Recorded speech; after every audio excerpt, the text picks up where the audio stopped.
श्री स्वामी समर्थ सर्वांना। 2 ऑक्टोबरला बुधवारी सर्वपित्री अमावस्या आहे। सर्वपित्री अमावस्या ही वर्षातनं एकदा येते आणि हिला अतिशय महत्त्व आहे। आपले कुठलेही दोष दूर करण्यासाठी, पितृदोष दूर करण्यासाठी ही अमावस्या अत्यंत महत्त्वाची समजली जाते। या अमावस्येला आपल्याला पितृदोष दूर करण्यासाठी दही भाताचे काही उपाय बघायचे आहे। उपाय कधी करायचे, कसे करायचे याविषयीची संपूर्ण माहिती आपण या व्हिडिओमध्ये बघणार आहोत। आता पितृदोष म्हणजे काय, पितृदोष कसा लागतो हे आपल्या सर्वांना माहिती असेलच। आपण या व्हिडिओमध्ये फक्त दही भाताचा उपाय कधी आणि कसा करायचा याविषयीची माहिती बघणार आहोत। त्यापूर्वी तुम्ही जर का चॅनलवर नवीन असाल तर असेच माहितीचे व्हिडिओ बघण्यासाठी चॅनलला सबस्क्राइब करा आणि बाजूच्या बेल आयकॉनला प्रेस करा। तर पहा, सर्वपित्री अमावस्या म्हणजे पितृपक्षातील शेवटचा दिवस। ज्यांचे पितृपक्षात पूर्वजांचे पित्र करायचे राहिले असेल, श्राद्ध करायचे राहिले असेल किंवा ज्यांना त्यांच्या पूर्वजांची तिथी तारीख माहिती नसेल, अशा सर्वांनी सर्वपित्री अमावस्येच्या दिवशी त्यांच्या पूर्वजांच्या नावाने पितृ श्राद्ध पित्र हे करायचे आहेत।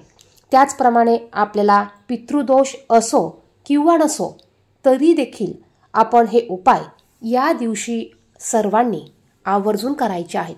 त्याचप्रमाणे हे उपाय तुम्ही प्रत्येक अमावस्येला देखील करू शकतात। तर सर्वात पहिला उपाय म्हणजे आपल्याला दुपारी 12 वाजेपर्यंत थोडासा भात हा शिजवून घ्यायचा आहे। मीठ न घालता, तांदूळ न धुता थोडासा भात शिजवून घ्यायचा आहे आणि हा भात एका वाटीत, डिशीत किंवा द्रोणमध्ये काढून घ्यायचा आहे। यावर थोडंसं दही टाकायचं आणि हा भात आपल्याला कावळ्यासाठी घराच्या बाहेर ठेवायचा आहे। मग तुम्ही भिंतीवर ठेवा, झाडाखाली ठेवा, टेरेसवर ठेवा, बाल्कनीत ठेवा। आपल्याला अगोदर पाण्याने भरीव चौकोन काढून घ्यायचा आहे। त्यावर आपल्याला या दही भाताची वाटी किंवा डिश ठेवायची आहे आणि याला पाणी फिरून हा नैवेद्य आपल्याला कावळ्याला दाखवायचा आहे। याने आपले पितृदोष दूर होतात। ज्यांना पितृदोष असेल त्यांनी प्रत्येक अमावस्येला हा उपाय आवर्जून करायचा आहे। या पितृपक्षाच्या 15 दिवसात आपले पूर्वज हे पृथ्वीवर आलेले असतात आणि आपण त्यांच्यासाठी काय करतो हे ते बघत असतात।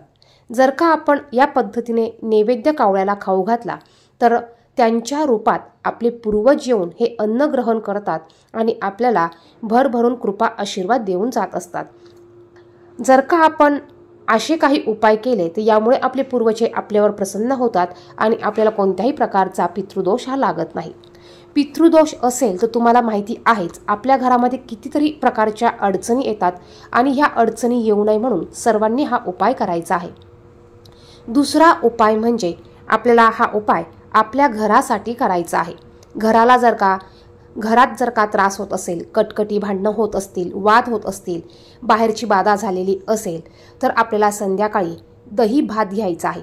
याच पद्धतीने तुम्ही एका कागदावर घ्या, द्रोणमध्ये घ्या, पुठ्ठ्यावर घ्या किंवा केळीच्या पानावर घ्या आणि हा दही भात आपल्याला आपल्या मुख्य दरवाजावरून 7 वेळा उतरवून घ्यायचा आहे। वरतून खाली या पद्धतीने 7 वेळा हा दही भात उतरवून घ्या। त्यानंतर हा दही भात तुम्हाला एखाद्या मोठ्या झाडाखाली नेऊन ठेवायचा आहे। कोणाचा पाय लागणार नाही, कोणी हा भात ओलांडणार नाही किंवा कोणाच्या दारात पडणार नाही, अशा पद्धतीने हा भात आपल्याला एखाद्या लांब ठिकाणी मोकळ्या जागी नेऊन ठेवायचा आहे, जेणेकरून कुत्रे, पक्षी, कीटक, मुंग्या येऊन हा भात खाऊन जातील। भात ठेवल्यानंतर आपल्याला मागे वळून पाहायचं नाहीये, डायरेक्ट आपल्याला घरी यायचं आहे। येताना आणि जाताना कोणाशी बोलायचं नाही। घरी आल्यावर आपले हातपाय धुवायचे आणि मग आपल्याला घरात यायचं आहे। यानंतर तिसरा उपाय म्हणजे आपल्याला दही भात थोडा घ्यायचा आहे। हा दही भात तुम्ही दिवसभरात केव्हाही हा उपाय करू शकतात। तुम्हाला थोडासा दही भात घ्यायचा आहे आणि तुमच्या घराच्या वरती टेरेसवर तुम्हाला जायचं आहे। तुम्हाला टेरेसवर 4ही दिशांना आपल्याला हा दही भात थोडा थोडा ठेवायचा आहे। हा झाला तिसरा उपाय। मग हा भात कुठल्याही पक्ष्यांनी खाल्ला तरी चालेल। यानंतर आपल्याला थोडासा दही भात वाटीत घ्यायचा आहे। हा उपाय आपल्याला संध्याकाळी करायचा आहे। जर का घरातील तुमची मुलं आजारी पडत असतील, प्रत्येक अमावस्येला किरकिर करत असतील, आजारी पडत असतील, ताप येत असतील तर ह्या गोष्टी पितृदोषामुळे होतातच। त्याचप्रमाणे बाहेरच्या बाधा झाल्याने देखील या गोष्टी होत असतात. आता मुलांना लागलेली बाधा, नजरबाधा, नजरदोष यासाठी तुम्हाला मुलाला पूर्व पश्चिम दिशेला तोंड करून बसवायचं आहे आणि मुलाच्या डोक्यापासून तर पायापर्यंत तुम्हाला क्लॉकवाईज हा भात 7 वेळा उतरवून घ्यायचा आहे. एक मुलगा असेल तर एका वाटीमध्ये भात घ्या, 2 मुलं असतील तर 2 वेगळ्या वेगळ्या वाटीमध्ये भात घ्या किंवा कागदावर तुम्ही हा भात घेतला तरी चालेल. त्यानंतर हा सर्व भात तुम्हाला एकत्र करून घराच्या बाहेर घेऊन जायचा आहे आणि तुम्हाला हा भात एखाद्या मोठ्या झाडाखाली, एखाद्या उखिरड्यावर ठेवायचा आहे. कुत्रे असतील तर कुत्र्यांना तुम्ही खायला घालू शकतात. काळं कुत्रं असेल तर अतिउत्तम, तुम्ही काळ्या कुत्र्याला हा भात खायला घालू शकतात किंवा मग जो प्राणी, जो पक्षी येऊन खाऊन जाईल तरी चालेल. हा भात तुम्हाला लांब असा नेऊन ठेवायचा आहे. त्यानंतर पुढचा उपाय म्हणजे जर का तुमच्या घरात एखादी व्यक्ती आजारी पडत असेल, काहीही करून तिला कुठलाही उपाय केला तरी ती ठीक होत नसेल, तिला औषधांनी फरक पडत नसेल, तर अशा व्यक्तीवरून देखील तुम्हाला दही भात हा 7 वेळा उतरवून घ्यायचा आहे आणि अशाच पद्धतीने तुम्हाला घराच्या बाहेर जाऊन लांब एखाद्या झाडाखाली, उखिरड्यावर नेऊन ठेवायचा आहे. येताना मागे वळून बघायचं नाही, आल्यानंतर पाय धुवून घ्यायचे आणि मग तुम्हाला घरात यायचं आहे. त्याचप्रमाणे बघा, तुम्हाला थोडासा दही भात घ्यायचा आहे. हा उपाय देखील तुम्ही दिवसभरात केव्हाही करू शकतात आणि हा दही भात तुम्हाला तुमच्या घराच्या 4ही बाजूनी गोलाकारात थोडा थोडा पसरवून स्प्रिंकल करून टाकायचा आहे. बघा, थोडा थोडा तुम्हाला फेकायचा आहे किंवा स्प्रिंकल करायचा आहे.